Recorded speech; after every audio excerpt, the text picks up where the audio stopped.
Hello everyone, आज हम एक ऐसी डेटा एनालिटिक्स और एआई कंपनी के बारे में बात करने वाले हैं जो ग्लोबल लेवल पे अपनी स्ट्रॉन्ग प्रेजेंस बना रही है।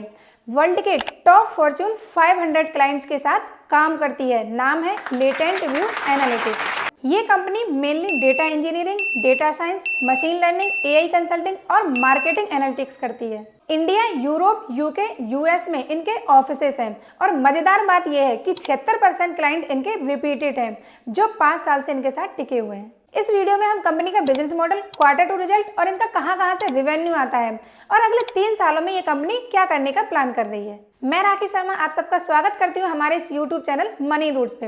इस सेगमेंट में हम अलग अलग कंपनियों के फंडामेंटल एनालिसिस करते हैं, बट ध्यान रखना हमारी तरफ से कोई रिकमेंडेशन नहीं है।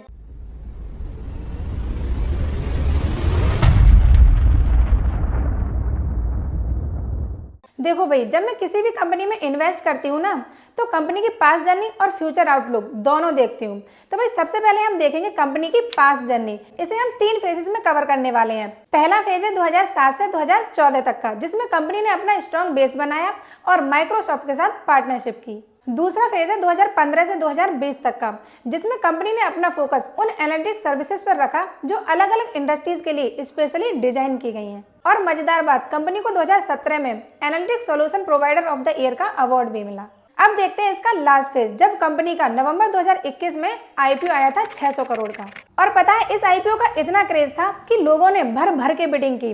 क्यूआईबी ने 145 गुना, एचएनआई ने 850 गुना, रिटेल ने 119 गुना तक। इसका नतीजा लिस्टिंग डे पे ही 2.5 गुना से ऊपर लिस्ट हुआ 530 रुपए के शेयर प्राइस पे। बट उसके बाद जो प्रॉफिट बुकिंग आई, भाई 3 साल हो गए हैं 400 से 500 के प्राइस रेंज में अटका हुआ है। जबकि ऐसा नहीं है कि कंपनी की परफॉर्मेंस नहीं बढ़ी। भाई जहां फाइनेंशियल ईयर 2021 में इसका रेवेन्यू 306 करोड़ था, वो ट्रेलिंग 12 मंथ में 954 करोड़ हो गया है, लगभग 3 गुना। और नेट प्रॉफिट भी 91 करोड़ से बढ़ के 242 करोड़ हो गया है। हालांकि कंपनी का प्रॉफिट मार्जिन बहुत गिर गया है, 34% से गिर करके 22% पे आ गया है। यही बात अब इसके क्वार्टर टू रिजल्ट में देख सकते हो। रेवेन्यू तो इसका 23.5% से बढ़ा है, बट ऑपरेटिंग प्रॉफिट मार्जिन इसका 22% ही रहा। तो ओवरऑल जिस हिसाब से कंपनी का रेवेन्यू बढ़ा है, उस हिसाब से इसका नेट प्रॉफिट नहीं बढ़ा, प्रॉफिट मार्जिन गिरने की वजह से। और शायद यही कारण रहा कि मार्केट अब इसे वो वैल्यूएशन नहीं दे रहा है जो लिस्टिंग के टाइम पे दी थी। लेकिन सवाल ये है कि अगर इस कंपनी में अब कोई इन्वेस्ट करता है तो क्या उसका अच्छा प्रॉफिट बन सकता है? तो इसके लिए हम इसके 2 चीजों को देखेंगे। पहला, कंपनी का रेवेन्यू कहां से जनरेट होता है। दूसरा, कंपनी अगले 3 सालों में क्या करने का प्लान कर रही है। स्टार्ट करते हैं इंडस्ट्री रेवेन्यू से। तो 62% रेवेन्यू आता है टेक्नोलॉजी इंडस्ट्री से, 18% कंज्यूमर एंड रिटेल से, 14% रेवेन्यू आता है फाइनेंशियल सर्विसेज से और 6% इंडस्ट्रियल से। मतलब कंपनी का मेन बिजनेस टेक्नोलॉजी सेक्टर के क्लाइंट से ही आता है। अब देखते हैं जियोग्राफिकल रेवेन्यू। 86% रेवेन्यू यूएसए से आता है, 7% एपेक से, 4% यूरोप से और 3% लताम से। मतलब कंपनी का मेजर बिजनेस यूएस बेस्ड है, बट एपेक और यूरोप में भी ग्रोथ के काफी अच्छे चांसेस हैं। अब बात करते हैं कंपनी का किस फंक्शन से कितना रेवेन्यू आता है। इसमें लीड करता है डायग्नोस्टिकल सर्विसेज 57% रेवेन्यू के साथ, डेटा इंजीनियरिंग से 16%, प्रिडिक्टिव एनालिसिस से 11%। बाकी रेवेन्यू डिस्ट्रीब्यूशन आप स्क्रीन पे देख रहे होगे। ये सारी बातें तो हो गई।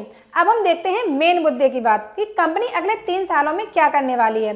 उसी से हम डिसाइड करेंगे कि कंपनी कितना ग्रोथ ले सकती है। पहला पॉइंट है एआई स्ट्रेटेजी। लेटेंट व्यू अपने हर बिजनेस प्रोसेस में आर्टिफिशियल इंटेलिजेंस एम्बेड कर रहा है। इसके लिए कंपनी अपने एम्प्लॉइज को ट्रेन करेगी ताकि एडवांस एनालिटिक्स और एआई में स्किल टैलेंट रेडी हो फ्यूचर के लिए। दूसरा पॉइंट है एनहेंस डेटा इंजीनियरिंग। इसमें कंपनी ने डेटाबेस के साथ पार्टनरशिप की है, जिससे डेटा इंजीनियरिंग पावरफुल और एडवांस्ड बन सके। इससे क्लाइंट्स को मिलेंगे top level cloud data solutions cutting edge technology के साथ। तीसरा पॉइंट है जेन एआई सॉल्यूशंस, जिसमें कंपनी अपने जेन एआई प्लेटफॉर्म के थ्रू बिजनेस ट्रांसफॉर्मेशन ड्राइव करेगी, जहां AI based scalable solutions clients के लिए बनाए जाएंगे। चौथा है मार्केटिंग एनालिटिक्स को और बेहतर बनाना, ताकि कंपनी अपने प्रोडक्ट्स, चैनल और कस्टमर एक्सपीरियंस को अच्छे से समझ सके। पांचवा पॉइंट है नियरशोर सेंटर ओपन करना।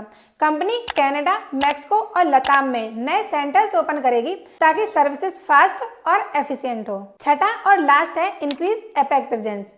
इंडिया में कंपनी अपने ग्लोबल कैपेबिलिटी सेंटर्स एक्सपेंड करेगी, जिससे रीजनल डिमांड मीट हो और क्लाइंट्स को लोकल सपोर्ट मिल सके। इतना सारा सुन के कहीं आप कंफ्यूज तो नहीं हो गए? तो चलो मैं इसे शॉर्ट में बताती हूँ। लेटेंट व्यू अपने तीनों पिलर्स पे ध्यान दे रही है, बिजनेस, क्लाइंट्स और एम्प्लॉइज। बिजनेस में कंपनी अपने प्रोडक्ट, सर्विसेज और स्ट्रेटेजी को ऐसे डेवलप कर रही है ताकि फ्यूचर में अपने कंपटीशन के साथ टिक सके। इसके अलावा ये अपने एम्प्लॉइज को भी फ्यूचर के लिए रेडी कर रही है न्यू स्किल्स और टेक्नोलॉजी सिखाकर। और सबसे इंपॉर्टेंट, कंपनी अपने आप को प्रिपेयर कर रही है ताकि कस्टमर को बेस्ट सर्विस प्रोवाइड कर सके। तो चलो भाई, आई होप कि आपको लेटेंट व्यू के बारे में काफी कुछ जानने को मिल गया होगा। अब आप बताओ, क्या हमें लेटेंट व्यू में अभी इन्वेस्ट करना चाहिए या इसके 1-2 क्वार्टर और ट्रैक कर लें? अपना ओपिनियन कमेंट सेक्शन में जरूर बताना। वैसे मैं तो ये सोच रही हूँ कि लेटेंट व्यू का वैल्यूएशन और सस्ता हो जाए तो मजा आ जाएगा।